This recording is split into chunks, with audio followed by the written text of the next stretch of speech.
Hallelujah. Gama lenkosi yami enguYesu Kristu.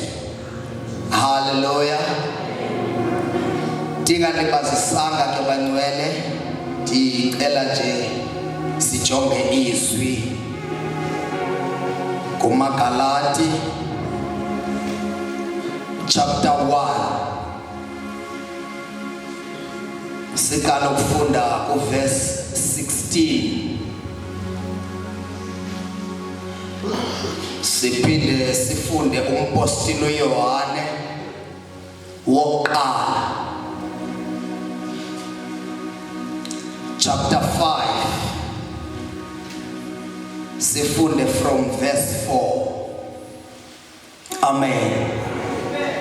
Sawufunda nje bangcwela ndozubamthe sibe sesisenza okusikuzeleyo apha. Sizothandaza. Amen. Ecinga ukuthi kubalulekile konke ngaphezu kwezwi. Hallelujah. Vini kwizinto ezenziwayo okanye kwizinto esasizenza singekasindiswa, sasisithuma sifike emzini silindele ukuba noba bekukho isiqhene nesikhoyo, silindele uba sawuthi ize sonwabe okanye sive kamnandi, utata lapho abe nelizwi alithethayo, okanye ke noba ngubani kuloo mzi kodwa abe nelizwi alithethayo. Hallelujah. Ndancedwa lilo ke bangcwele nami izwi. Hallelujah. Xa ndandikwingxaki enkulu. Amen. Ndigwetyiwe iminyaka 820 etrongweni. Hallelujah. Phambi koba ndigwetywe sizawufundela ilizwi, uThixo wayenza ngabom le nto yoba mandithi phambi koba ndigwetywe mandibe nethuba lokuya emaxhweleni nasemagqirheni. Ndaya bangcwele ndawahamba onjalo nje ndaziva namba hayi ndiwahambile. Ndigwetywa ebomini bam kukubi kakhulu, bese ndinothiswa nangumntu nje ozihambelayo abone uba ikhona ingxaki kuloo mntu ngoba yaseyibhaliwe ebusweni. Phelelwe imali, amagqirha namagqwetha, eviki yaphela ndabe sendithengise nezinto endandinazo ndindim nje ndodwa. Hallelujah. Kodwa kwafika izwi sendigwetyiwe ndisetrongweni. Yona nto ke ndathi ndingemdanga xa ndifumana ilaki njengoba ndigwetywa ngoLwesihlanu ezintsukwini. Ndeva kuphaswa ngecawe kusithiwa abantu abafuna ubheka ecaweni, yabe intliziyo yam imfuna manyani uThixo, imlambele manyani ngoba andinalo kwathemba laa nto. Xa ndifika ngecawe ecaweni phaa ePosmo kwakho ibhavaro elithi ndineBhayibhile apha ezintathu, mabaphakamise izandla abantu abazifunayo. Inoba sasiphako 15 abantu abaphakamisa izandla, kodwa uThixo nam wanonyula kulo 15 uba mandibe lelinye lamabhanditi eliyifumanayo iBhayibhile. Amen. Ndathi xa ndifika nayo esiseleni nandihlala kuso, yangathi sendiphumile ngoba ndiyibambile nje iBhayibhile ndiva inkululeko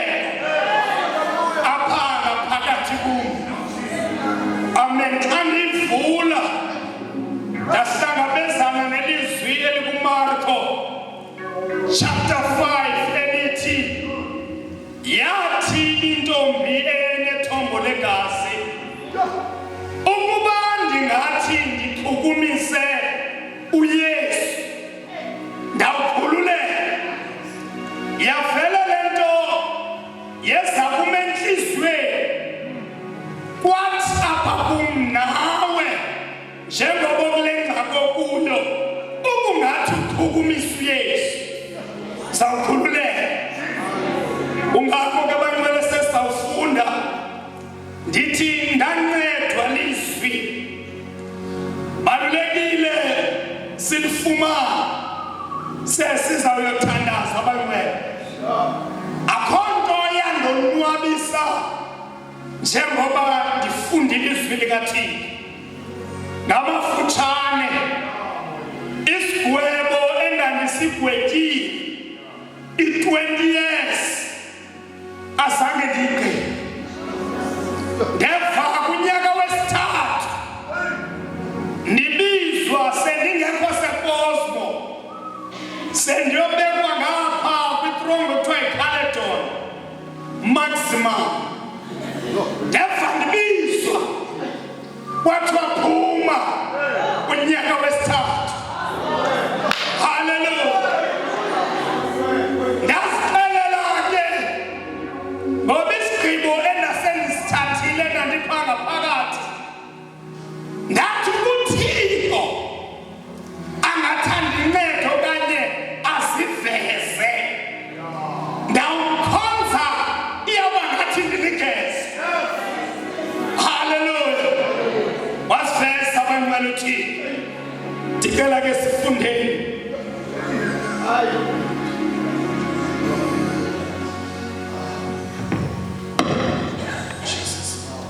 Ncwadi kaGalatia chapter 1 verse number 16. Inhloko ndaba ithi ukubizwa kukaPawulos. Verse number 16. Ukumbonakalisa unyana wakhe kum. Verse 15. Kodwa uThixo wandilula ndingekazalwa. Wandibiza ngenxa yesisa sakhe ukuba ndimsebenzele. Kuthe ke kwakukholeka kuThixo ukumbonakalisa unyana wakhe kum ukuze ndishumayele iindaba zakhe ezintlangeni. Andabisabuza ntomntwini, andabisaya nokuya naseJerusalem kubathunywa abadala kunam emsebenzini. Amen. Ndicela ke apha kwizibhalo ezingcwele undifundele uverse 16 nje yedwa. Noba ngumuntu nje undifundele apha kwizibhalo ezingcwele uverse 16.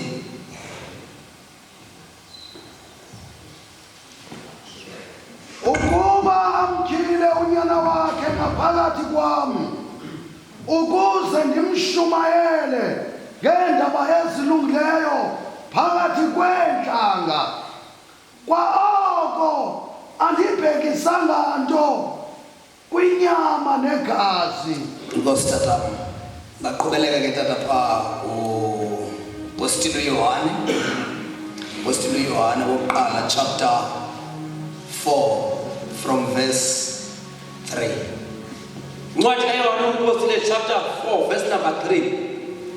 Inhloko ndaba ithi umoya wenyaniso nomoya wobuxoki.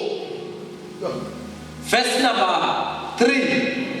Kanti ke ukuba akayivumi loo nto akanaye umoya ovela kuThixo. Lo mntu unjalo. Lo moya anawo ngokaMkhasi Kristu. Nalivile ukuba uyakuze afike ukho ke ngoku ehlabathini. Verse 4. Ke nina zihlobo zam ningabantwana bakaThixo. Ninamandla kunabashumayeli abaxokayo. Kaloku lowo linefuthe lakhe mkhulu kunalowo linefuthe lakhe ihlabathi. Verse 5. Bona bangabehlabathi nemfundiso yabo ikwayesehlabathini. Yiyo ke loo nto libevayo ihlabathi. Kodwa thina singabantwana bakaThixo. Ke umuntu owazanayo noThixo uyasiva. Amen. Hallelujah. Banwele sesawuyothandaza. Hallelujah. Kunendawo apha kumaGalathi ethi andikuzanga kwinyama negazi. Masisiva ke apha kuYohane ethi thina singabakathini. Apha kwizibhalo ezingcwele uzayifumana isithi abazelwe nguThixo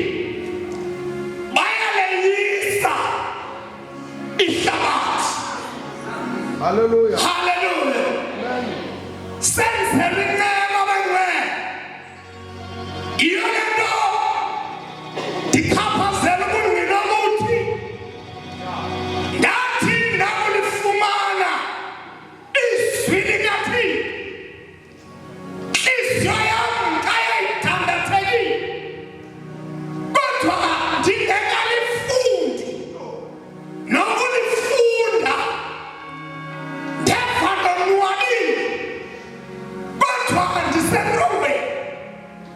Hallelujah.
khawubhatala imoto le bhatala imoto and ngoba sengibona ngathi ndifuna ungena ngithi no nkosikazi ndithi mandiyithethe loo nto haleluya ube enhliziyweni yam umoya uyabeka ukuthi asuzudeba ukuyibhatala le mali lemoto ngemali ephuma kuthembokothweni haleluya yakangelela iminyaka njengoba isakangeleka nangoku uyazipha inyanga ndeva kusithiwa Mr. Galeni siyabulela indlela obhatala ngayo isendlela enhle njengoba bayandifonela every month njengoba ndibhatala ndothuka manje andibhatelanga lenyanga nansi imali ebhankini isekhona haleluya ndithi nkosikazi kajoke nemessage and abantu bandifonela bakwadoyo amen imali ndiyibhatala ngalaphantama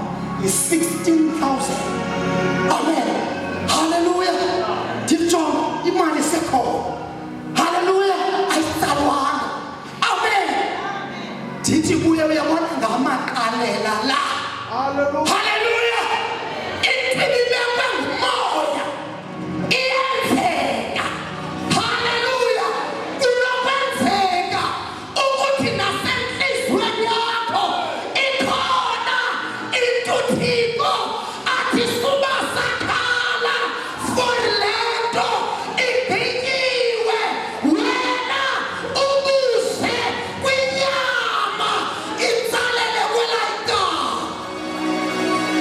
iphikisana nenando kaThixo haleluya lithi izwi likaThixo ngemivumbo kaYesu saphiliswa yinto oyifunayo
phakathi kwabo.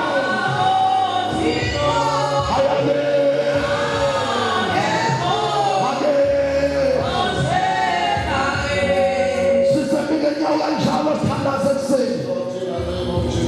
Ngiyakholwa wonke umuntu lapha unayo uYesu. Kodwa namhlanje sikwinkonzo yokugcwalisa. Ngokuhlonipha okukhulu bengicela ibandla lonke lizapha kwindawo endiwele. Cela wonke nje umuntu okhona ebandleni hlabelelo ngicela sime ngenyawo ukuba umoya engcwele kathi guqa phansi.